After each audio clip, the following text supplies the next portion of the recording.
तो क्या आपको पता है कि जो इंडियन पासपोर्ट होते हैं उनके अलग अलग कलर क्यों होते हैं, या फिर क्या आपको पता है कि जो फ्रूट्स या फिर वेजिटेबल्स होते हैं उनमें लेबल्स क्यों लगे होते हैं। तो है गाइस, मैं Siddhant and welcome back to my channel. तो आज की वीडियो में कुछ ऐसे फैक्ट के बारे में बात करेंगे, तो वीडियो को बिल्कुल भी स्किप मत करना।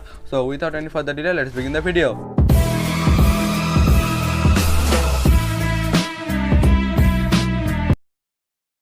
तो कैसे आप जब भी किसी टीवी में कोई स्पीच देखते हो तो आपने ज़रूर देखा होगा कि जो स्पीच देता है कोई भी लीडर या फिर कोई भी नेता, तो बहुत ज़्यादा फ्रीक्वेंटली अपना स्पीच देता है और बहुत लंबे लंबे स्पीच देता है। लेकिन आपके दिमाग में कभी ये क्वेश्चन नहीं आया कि भाई इतने अच्छे से कैसे याद करके रख सकता है कोई बंदा? भाई वो कोई आइंस्टाइन तो है नहीं, सिंपल एक नेता ही है, तो इतने बड़ा बड़ा स्पीच और इतने बड़े बड़े नंबर कैसे याद रखता है? तो गैस इसके पीछे एक टेक्नोलॉजी काम करता है। तो गैस टेलीप्रोमीटर करके दो डिवाइस होते हैं जो कि रखे होते हैं कुछ इस तरीके से, जैसे कि आप स्क्रीन में देख सकते हो। और ये हमारे लिए थोड़ा बहुत इनविजिबल टाइप का ही होता है क्योंकि ऐसे इसका स्ट्रक्चर बनाया जाता है। और इसमें हमेशा जो लाइन्स होते हैं स्पीच का वो हमेशा डिस्प्ले होता रहता है। तो जब भी किसी को ज़रूरत रहता है लाइन देखना है या फिर भूल जाता है तो झट से उधर लाइन्स देख लेते हैं। मतलब याद करने की ज़रूरत ही नहीं है, लाइन को देखते जाओ और बोलते जाओ, कुछ ऐसा ही फंडा है। तो मत समझना कि जो नेता होता है बहुत ज़्यादा इंटेलिजेंट होता है।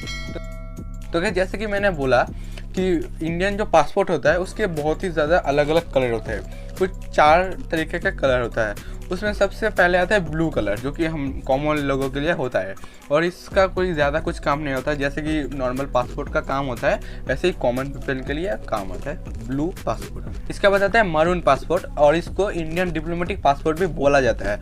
और गाइस ये Indian diplomats and senior government officials के लिए ही इशू होता है। मतलब ये कॉमन पीपल के लिए है नहीं, गवर्नमेंट ऑफिशियल्स के लिए ये काम आता है। और इसके कुछ बेनिफिट्स भी है, जैसे कि आपको फ्री वीज़ा में आप किसी भी कंट्री में विजिट कर सकते हो, आपकी इमिग्रेशन भी बहुत ही ज़्यादा क्लियर हो जाता है। तो इसके बेनिफिट्स कुछ ऐसे ही है। इसके बाद आता है व्हाइट पासपोर्ट और ये बहुत ही ज़्यादा स्ट्रॉन्ग पासपोर्ट होता है। और ये सिर्फ जो गवर्नमेंट के सीनियर ऑफिशियल्स हैं, मतलब बहुत ज़्यादा पावरफुल ऑफिशियल्स, सिर्फ उनके लिए काम आता है। और ये पासपोर्ट वही लोग यूज़ करते हैं जो कि अपने देश के गवर्नमेंट का कोई काम दूसरे देश के गवर्नमेंट के पास लेके जाता है, या मतलब जो बंदा ऑफिशियल किसी काम के लिए अब्रॉड जाता है गवर्नमेंट के लिए, उसके लिए यह पासपोर्ट इशू होता है और बहुत ज़्यादा स्ट्रॉन्ग होता है। और इसके बहुत ही ज़्यादा बेनिफिट्स है, जैसे आपको कोई वीज़ा की ज़रूरत भी नहीं है, आपको इमिग्रेशन भी ज़रूरत नहीं है और आपको एक्स्ट्रा मतलब फैसिलिटी भी मिलता है। मतलब आपको VIP जैसा ट्रीटमेंट मिलता है।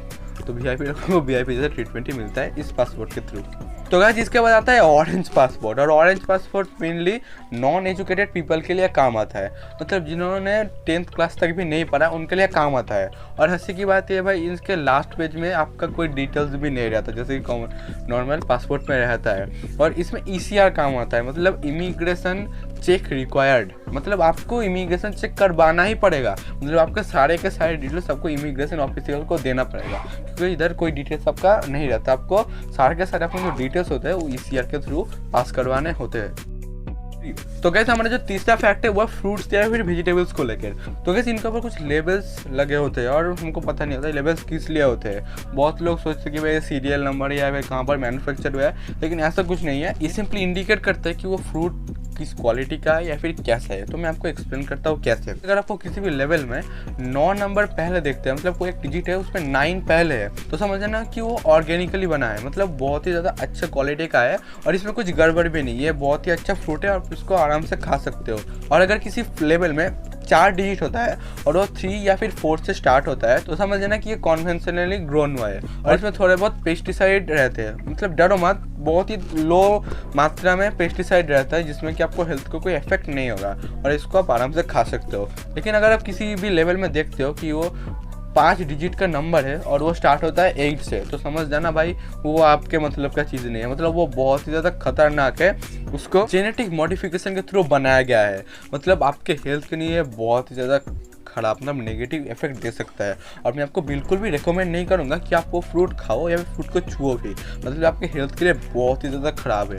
मतलब आप जब भी कोई 5 डिजिट का लेवल वाला फ्रूट देखना और जो कि 8 से शुरू होता है, तो भाई उधर से निकल लेना भाई, उधर मत रहना भाई, ठीक है। तो कहते हमारा जो इंडियन करेंसी होता है तो उसमें से जो गांधी जी और किसी का पिक्चर दिखता ही नहीं है।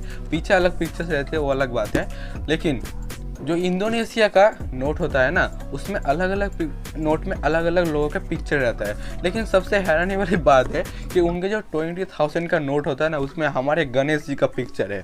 लेकिन ऐसा क्यों है? तो गाइस, जो इंडोनेशिया है उधर इंडियन जो कल्चर होता है, इंडियन हिंदू कल्चर, उसको बहुत ज़्यादा माना जाता है और वो बहुत ज़्यादा रामायण और महाभारत से इंस्पायर्ड भी है। मैं उसका आपको सिंपल एक एग्जांपल देता हूँ। तो इंडोनेशिया का जो पहला प्रेसिडेंट था ना, उसने अपना नाम कर्ण रख दिया था क्योंकि उसको महाभारत बहुत ज़्यादा पसंद था और आपको पता है कि महाभारत का एक बहुत ही बड़ा कैरेक्टर है कर्ण, तो उसने अपना नाम कर्ण रख दिया था। यहाँ तक कि अपनी बेटी का नाम भी महाभारत के किसी कैरेक्टर को लेकर रख दिया था। और गाइस, अगर मैं इस पॉइंट में आऊँ कि उन्होंने अपने नोट पे क्यों गणेश जी का पिक्चर लगाया, क्यों वो मानते हैं हमारे जो गणेश जी है वो God of wisdom, art and science है। मतलब विजडम, आर्ट एंड साइंस को गणेश जी रिप्रेजेंट करते हैं, इसलिए उन्होंने अपने नोट में गणेश जी का पिक्चर रखा है। और सिर्फ यही नहीं भाई, इंडोनेशिया के अलग अलग जगह पे आपको इंडियन अलग अलग कल्चर दिखेंगे। मतलब इंडियन कल्चर को इंडोनेशिया में बहुत ही ज़्यादा पसंद किया जाता है।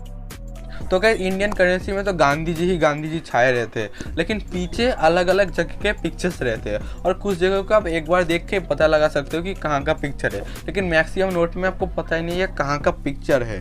तो मैं आपको एक्सप्लेन करूँगा स्टेप बाय स्टेप कि भाई कहाँ का पिक्चर है, तो स्टे ट्यून्ड। तो कैसे जो 10 का नोट है ना, इसके पीछे है सन टेम्पल ओडिशा का, मतलब 10 के नोट के पीछे सन टेम्पल जो कि ओडिशा में है। और पुराने 20 के नोट में mount Harriet light house, port Blair, Andaman and Nicobar का पिक्चर है। न्यू 20 नोट के पीछे एलोरा केव्स है जो कि औरंगाबाद महाराष्ट्र में है। पुराने 50 के नोट के पीछे इंडियन पार्लियामेंट का पिक्चर है। नए 50 के नोट के पीछे स्टोन चैरियट हम्पी जो कि कर्नाटक में है, उसका पिक्चर है। ओल्ड 100 के नोट के पीछे कांचनजंगा का पिक्चर है जो कि सिक्किम में है।